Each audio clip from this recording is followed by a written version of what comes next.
I'm on the 67 coupe here for a couple days again. In this video, you'll probably see I'll have the upper cowl and cowl area done here. You can see I have the lower cowl on and the firewall. I did that just last night, and I have the upper cowl, which is the original one. I was able to save it.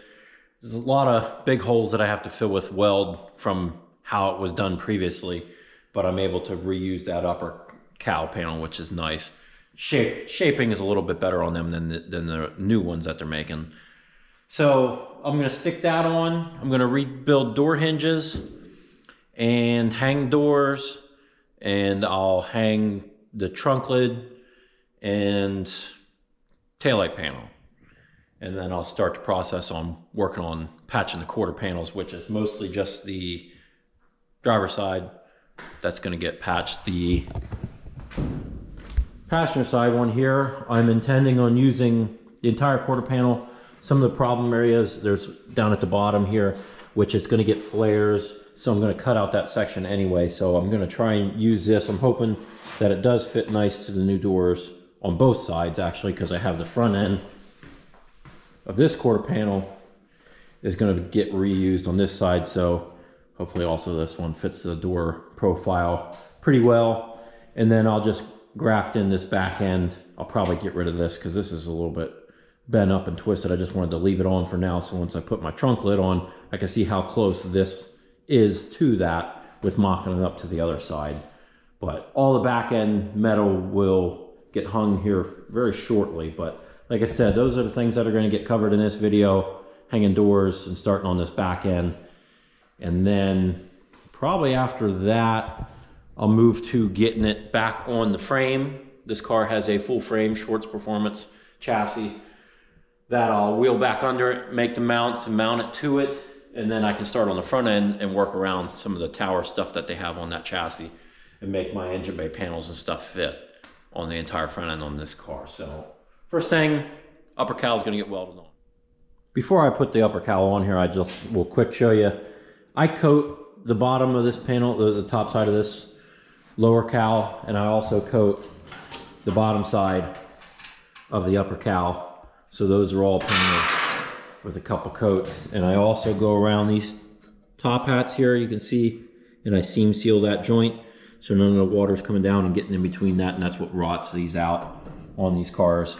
That's one of the big problem areas because the water is intended to go in here and go past it, but over time it just sits in there. So seam sealing that, and I also go ahead and I seam seal around these rivet nuts for all the wiper stuff.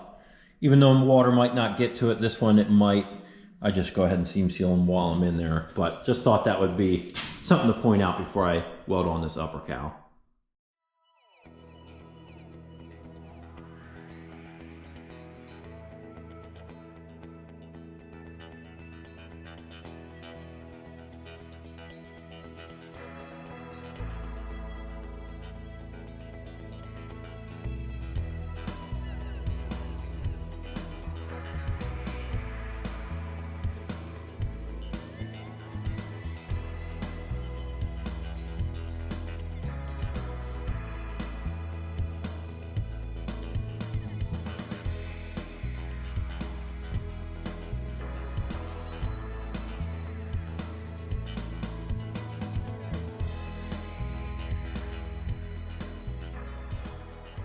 Cowl area is all done now. It was quite a bit of a mess with how just to save this upper cowl panel, which I really wanted to do, but just how blown out the holes were from when it was done before. I had a lot of filling to do on welds, and then to grind them down to make them look decent in the end is half the battle also. So the good thing is the front lip of this cowl will get seam sealer too, so it'll help blend any of that imperfection out. So we'll be good there. But cowl is ready to go. Side panels are ready to go. I went ahead and put some primer on my door hinge plate spots on the inside of the pillar and on the outside, so when the door hinge goes on, it has some paint in between, and I'll paint the door hinges also. So both sides are ready to go. Rockers are welded. I went ahead and ground down all my welds up to date here, so I'm ready to go. Next thing would be to rebuild door hinges, which I have them set here. These ones were from the car, and he was missing the other side, which I have a whole bin full of door hinges, because I always recommend to use original hinges, rebuild original hinges. The new ones are not good, in my opinion. I've had them bust off. I've had these rollers on brand new ones after opening and closing a door about 4 times snap off. You can't trust them. And the earlier ones where it's got the little hook rod on it, it's the 65 to 67 style, the new ones of them, they'll break, and actually they'll kick in a way that when you close your door, I've seen them where they bent the door after they're painted, you know, when a car's painted. So I always recommend rebuilding originals if you can find a set of originals and rebuild them. These ones just take that hinge pin and 2 bushings on each one. I sandblast them. I'll sandblast them here in the end before I put them together. But I'll clean up these rollers because I can't even spin those. I'll clean them up, and they'll get greased and they'll work just like new again. But all those are going to get rebuilt here. So that'll be the first thing. I'll blow them apart. Make sure you know which one's on which one and which way the pin is going through. When you want, like this is the top one on this side. When this is on, in the end, you want the head of that pin to be on your top side going down through. You don't want it to be going up through, or else over time that pin can work its way out and just fall out on you.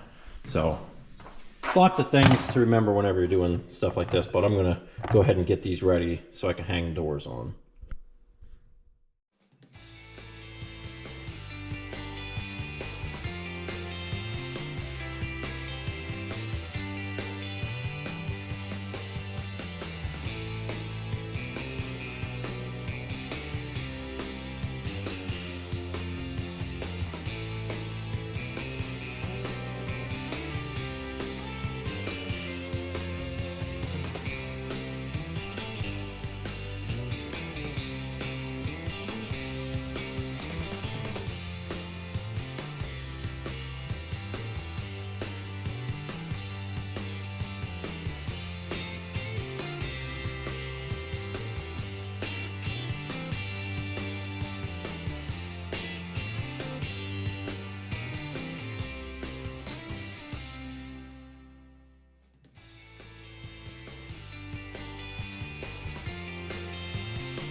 I went ahead and put door trunk latches in so I can make sure everything lines up.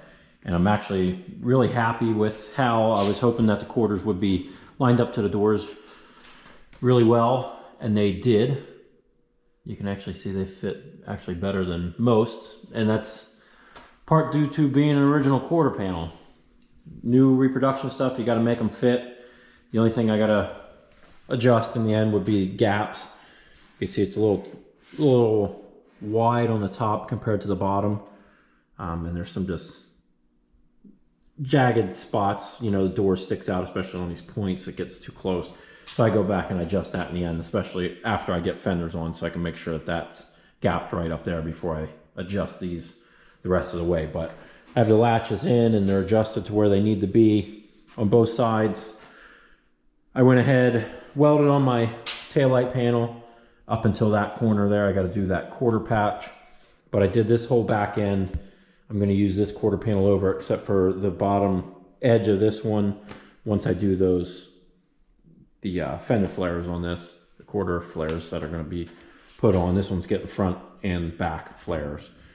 So trunk corners in. This is all gapped right. Trunk lid actually fits really well. I just have to do the quarter on the other side. But you can actually see the gap is really nice. And I set the gap. I had the quarter panel that was left, this trailing end here that I left on purpose, so I can line up this trunk lid to finish this side before I do the driver's side. So it was squared up all around. I'm really happy with it.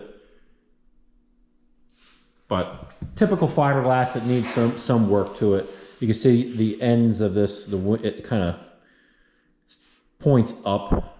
It's supposed to curve down a little bit, but that'll be fixed with fiberglass work. Same thing with the end caps. I know once I get end caps on, they're going to need a good bit of body fit or fiberglass work to get that stuff to fit right. They even come with papers that explain that they don't fit pretty much, and you got to make them fit. But I can't complain because they're generally close.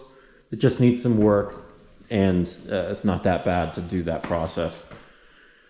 But this side, I cut the rest of the quarter panel out, and I did section off the quarter that I'm going to be using for this side, and it's close. Now I can start fitting it then, which will be in a different video.